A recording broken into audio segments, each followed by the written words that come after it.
Welcome to the next unit of F360, Indiana Folklore and Folk Life. In this lecture, we continue our conversation about material culture and the things that people make, use, and share. In this talk, I survey instrument making in Indiana and discuss how a range of builders learned and perfected their craft. Instrument builders select, cut, carve, scrape, and bend materials to sculpt sound and tone.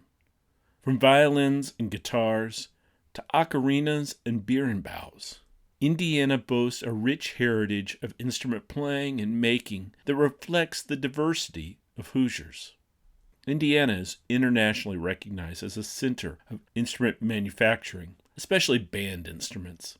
But the state's tradition of independent instrument builders is less well known. Some of the finest handcrafted instruments in the world are made in private workshops throughout the state.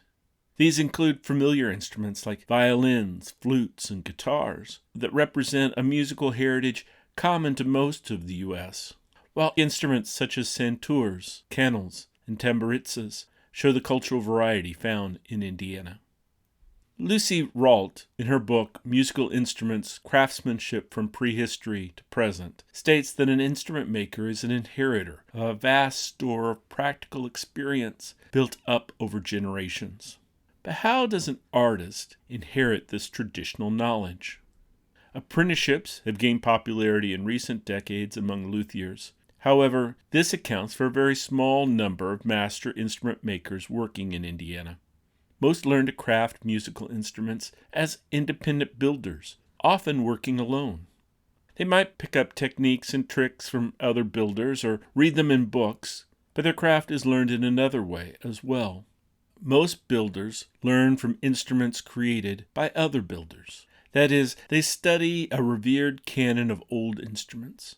As earlier generations of builders were inspired by the sound, shape, tone, and feel of older instruments, today's builders are also driven to replicate and innovate upon these musical treasures from the past.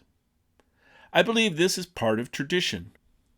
Instrument builders are the tool makers for musicians. While builders might create for players in classical, popular, or folk genres of music, each invest instruments with their techniques and aesthetics of construction, which other builders can read and reinterpret. As Henry Glassie eloquently wrote, artifacts recall technology by which nature was made cultural, and they incarnate the Creator's mind, holding in form and ornament the plans that preceded them and the decision committed in their making. One might cast off many builders as, quote, revivalists, or frame their work as self-taught, and I would agree with both of these terms. However, I also feel that this is only part of their creative persona. For example, my friend Milan Opasic, he played and built tamburitzas for the large Serbo-Croatian community in the Calumet region. He told me once that he was self-taught by necessity. He said, "When the old tambura makers were gone, there was a void. Unfortunately, the old makers were mummed to their graves, and the members of the next generation had to teach themselves." But to take the position that Milan and other builders were cut off from the inheritance of traditional knowledge that Rault wrote about would be wrong. Yes, he didn't learn from an older builder standing over his shoulder. He learned from them through the objects that passed through his hands. Instruments are the legacy of their builders, and they can continue to teach the aesthetics, values, and techniques of their builder long after their creator has passed. Many builders with whom I have worked talk about completing an instrument as a birthing process, or refer to their instruments as their children. They recognize the creation can outlive the creator. Milan used tools, molds, and patterns that once belonged to his predecessor, Ivan Lod. He also collected old instruments crafted in the early 20th century made by this Chicago-based builder. In fact, Milan's workshop resembled a tamburitza museum, a tribute not just to Lod, but to many of the great tambura builders that came before. The shop walls were filled with old tops and bodies of worn-out primas and braces, which have influenced his work. The form of the inlaid pickguard, the pattern of the tone holes drilled in the top, The shape of the body and the style of the purfling are displayed as material reminders. Milan learned to craft, in part, from these old instruments. Milan's not alone in this. Many instrument makers are motivated by the work of previous generations. Old instruments, sometimes broken or in need of repair, inspire patterns, designs, and techniques. Some instrument builders collect parts or salvage pieces as material tutors from the past. Randy Lucas, a builder of custom guitars in Ogleville, Indiana, learned to build by repairing fine bluegrass guitars, old Martins and Gibsons. He comments, "I still refer to old instruments when I build guitars. It's interesting to study them. It's like you can go back in time and ask the people who built them questions." While talking to him one afternoon, he reached over his head and grabbed a salvaged top from a 1930s Martin Tripolot. He laid it next to a top he was shaving braces on, and his direct connection with the past became apparent. The braces were strikingly similar in shape and placement. However, his instruments are not replicas of 1930s Martins, but are crafted within a tradition of these classic steel-string guitars. It is the same process that Bruce Taggart, a well-known Indiana mandolin builder, employed when a friend loaned him a Lloyd Loar Gibson from the 1920s, an instrument which many consider to be the bluegrass mandolin. He told me, "Here I take this Lloyd Loar Gibson, and I study it and develop my own style from the influences. I don't try to make a copy.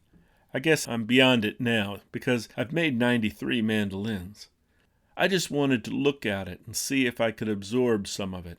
So the next time I built a mandolin, some of that would come out in my finished work." Bruce's work today is still shaped by his early exposure to that classic mandolin. While his instruments are lighter, louder, and distinctively voiced, they are also a continuation of that Lloyd Loar tradition. Bruce's friend Tom Sparks began building in a violin shop at the age of 16. He later studied under the acclaimed builder Ole Dahl. Sparks became Dahl's apprentice and assistant. When the old master retired from Indiana University, Tom Sparks took over the violin shop that Dahl had started in the 1960s. While the shop was located on the university campus up until just a few years ago, it operated more like an old-world guild where Sparks produced fine instruments as he taught his students to build violins. Sparks' work is worth noting in that he can trace his building pedigree back to 1654, which is when Andrea Amati began his work in Cremona, Italy. While Tom learned within a prestigious and acclaimed tradition, he also has learned from old instruments, but not just any old violins. He explains, "As a builder, I'm really only interested in 3 makers. And my 3 makers come down to a very central pinpoint in the universe. Andrea Amati in Cremona, Antonio Stradivari in Cremona, and Carlos Bergonzi in Cremona. Artistically, the others are fascinating, but there's nothing that drives me more than those 3 makers and how they inspire the world of violin making." Note that Sparks said inspire, present tense, not inspired. These 3 makers are still present forces 300 years later. Sparks views their instruments as the ideal, towards which he strives. Working at IU, he had a chance to see and repair and set up some of these old masterpieces, which continued to deepen his knowledge and understanding of violin making. Much as the master builders of Cremona set the standard for violin making, David Straubinger and his son Joel are innovative builders of prized handcrafted concert flutes today. David learned the basics of flute manufacturing from Bickford Brannan of the Powell Flute Company. However, his brief apprenticeship was only part of his training. Long before he learned to build flutes, he was perfecting his knowledge and skill by repairing and rebuilding flutes. He muses, "I am in a way self-taught, because I didn't go to repair school as such. I learned on the job with the Indianapolis Public Schools doing basic repair, and then I started my own business. Well, then I had to learn from somebody, so I say it was on my own, but In a way, it really wasn't, because I would observe every flute that came in. And I would look and I would see what the people before me that saw this flute, what they did, what the manufacturer did when they made the flute. And I would notice what worked and I would notice what didn't work. In observing, you're learning from them. As I stated before, David and Joel are among the most innovative flute builders in the world. David invented the Straubinger pads, a new felting system which he sells throughout the world to other builders. Players such as James Galway and Thomas Robertello use his pads. It is David's knowledge of what was done in the past that allows him and his son to be modernizers in a craft that has evolved slowly since prehistory.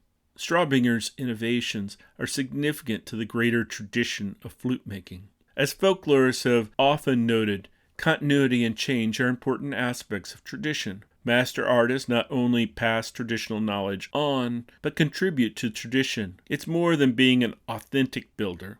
A builder must be significant to their community as well. Otherwise, no one would play their instruments, nor would future builders absorb or adopt their contributions to that tradition. Speaking of significance, Prince Julius Adeniyi was a central figure in the large African drumming movement in Indianapolis. An immigrant from Nigeria, he learned to make and play Yoruba drums from his grandfather. He built thumb pianos and friction drums and other percussion instruments in that tradition until he passed just a few years ago. He was a significant player and teacher in his community. Another drum maker I knew, Roy Speight, became interested in drums through his brother, a percussionist and African music enthusiast. Both he and his brother collected many rare drums from the continent. Being a skilled woodworker, Roy started building drums inspired by those he had seen. He also learned about Yoruba drumming and the language of the drums from his friend Prince Julius Adeniyi. Roy repaired and built drums from most of the African drummers in Indianapolis, including players like Prince, who learned to make and play drums in their African homeland. I find it interesting that while, as a folklorist, I often view the instruments of someone like Prince Julius as a bona fide traditional art, yet the exquisite work of Roy Speight causes me maybe to pause and to think, is it just revival? However, as I talked with Roy about his drums and their importance to players in Indianapolis, I began to realize that his work is revived, self-taught, traditional, revitalized, all at the same time. Ultimately, I believe it is not the illusion of authenticity that matters in instrument-making traditions, at least not to most communities of players. It's the significance of the builder's work to them. All the builders I've talked about in this presentation were valued figures within their relative communities. Tradition is artistic communication which results in ideas being transmitted and re-articulated. While in some cases that passage of traditional knowledge happens face-to-face, often it happens materially. In fact, during my survey of dozens of instrument builders throughout the state, most credited older instruments as important sources of their building knowledge. My primary point here is that learning to craft instruments through the study of old instruments is not a proof of revival, but rather just part of the process of tradition.